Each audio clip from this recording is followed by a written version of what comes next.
Welcome to new vlog. അപ്പോൾ നമുക്കിന്ന് നല്ലൊരു അച്ചാറുണ്ടാക്കിയല്ലോ, മാങ്ങച്ചാർ, നല്ല പടയ്ക്കണ മാങ്ങച്ചാർ.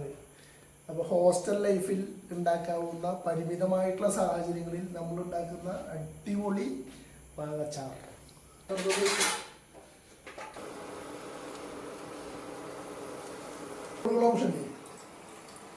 അപ്പോൾ നമ്മളിവിടെ 3 മാങ്ങയാണ് എടുത്തിട്ടുള്ളത്.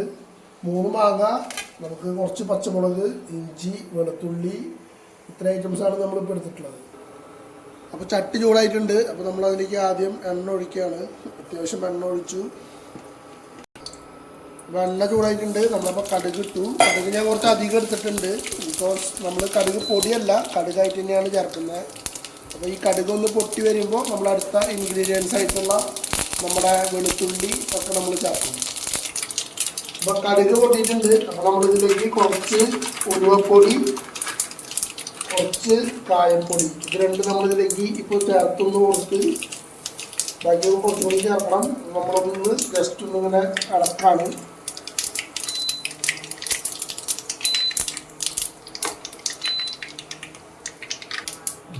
അപ്പോൾ അതിലേക്ക് നമ്മൾ വെളുത്തുള്ളി,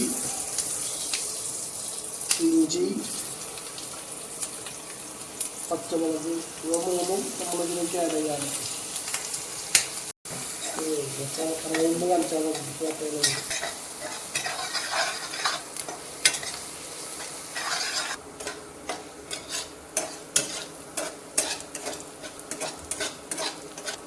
ഇനി നമുക്കിതിലേക്ക് കുറച്ച് ഉപ്പ് ആഡ് ചെയ്ത് കൊടുക്കണം. അപ്പോൾ ഇത് പെട്ടെന്ന് ഇത് മൊരിഞ്ഞ് വരാൻ ഈ ഉപ്പ് നമുക്ക് ഹെൽപ്പ് ചെയ്യും. സോ നമ്മൾ ലേശം ഉപ്പിട്ടു. ഇനിയിപ്പോൾ ലാസ്റ്റാണ് നമ്മൾ ഉപ്പിടാം. ഓക്കെ. അപ്പോൾ നമ്മളിതിലേക്ക് ഇനിയിപ്പോൾ അടുത്ത നമ്മുടെ സാധനങ്ങൾ ആഡ് ചെയ്യാൻ പോകും. അപ്പോൾ അതിന് മുന്നായിട്ട് തീ ഒന്ന് കുറച്ച് വയ്ക്കണം. തീ കുറച്ച് വെച്ചു. നമ്മളിനി അതിലേക്ക് ഇപ്പോൾ ഒരു ഗോൾഡൻ ബ്രൗൺ കളറിൽ ഇപ്പോൾ ഈ വെളുത്തുള്ളിലേക്ക് ആയിട്ടുണ്ട്. സോ നമ്മളതിലേക്ക് മുളക് പൊടി കുറച്ചിടാം. അതേപോലെ തന്നെ ഇത് കാശ്മീരി മുളക് പൊടി, അത് കളർ കിട്ടാൻ വേണ്ടിയിട്ട്. അപ്പോൾ അത്രയും. പിന്നെ കായപ്പൊടി, കുറച്ചുകൂടി കായപ്പൊടി ആഡ് ചെയ്യണം. കായാണല്ലോ ഇതിൻ്റെ മെയിൻ ഒരു ഇൻഗ്രീഡിയൻ്റ് എന്ന് പറയുന്നത്. കായപ്പൊടി നമ്മൾ കുറച്ച് ആഡ് ചെയ്തു. പിന്നെ ഒരു തരി ഉലുവപ്പൊടി കൂടി നമ്മൾ ലേശം കൂടി ചേർത്ത് കൊടുത്തു. ഓക്കെ, ഐറ്റംസ് നമ്മൾ ചേർത്തു. ഈ വളരെ കുറച്ചിടാൻ ശ്രദ്ധിക്കണം, ഇല്ലെങ്കിൽ ഇത് പെട്ടെന്ന് കരിഞ്ഞ് ഇതായി വരും. ഇതൊന്ന് മൂത്ത് വരുമ്പോൾ ഇതിൻ്റെ ആ പച്ചമണം ഒന്ന് മാറിക്കിട്ടണം മസാലയുടെ. ലേശം കൂടി എണ്ണ ആഡ് ചെയ്തിട്ടുണ്ട്. ഇതിലേക്ക് ഒന്ന് ഈ മസാലയുടെ പച്ചമണം ഒന്ന് പോയി കഴിഞ്ഞതിന് ശേഷം ഇതിലേക്ക് മാങ്ങ ആഡ് ചെയ്യാം. അപ്പോൾ അതിലേക്ക് നമ്മൾ മാങ്ങ ആഡ് ചെയ്യാണ്.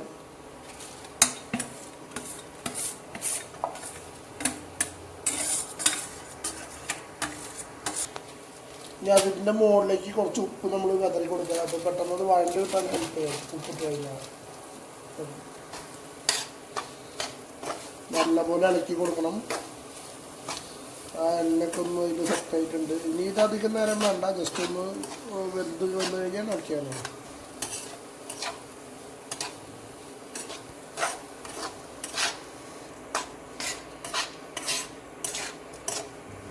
നമ്മുടെ അച്ചാർ റെഡി ആയിരിക്കുകയാണ്. അപ്പോൾ അത് ചൂടാറാൻ വേണ്ടി നമ്മളൊരു പ്ലേറ്റിൽ വെച്ചിരിക്കുകയാണ്. ഇനി നമുക്ക് ചൂടാറി കഴിഞ്ഞാൽ പാത്രത്തിലേക്ക് മാറ്റി വയ്ക്കാം. അപ്പോൾ കുറച്ച് വിനാഗിരിയും കൂടി അതിൻ്റെ മുകളിൽ ചേർത്തൊന്ന് ഇളക്കി കൊടുത്താൽ സംഭവം ഉഷാറായി. അപ്പോൾ അടിപൊളി മാങ്ങ അച്ചാർ സെറ്റ്.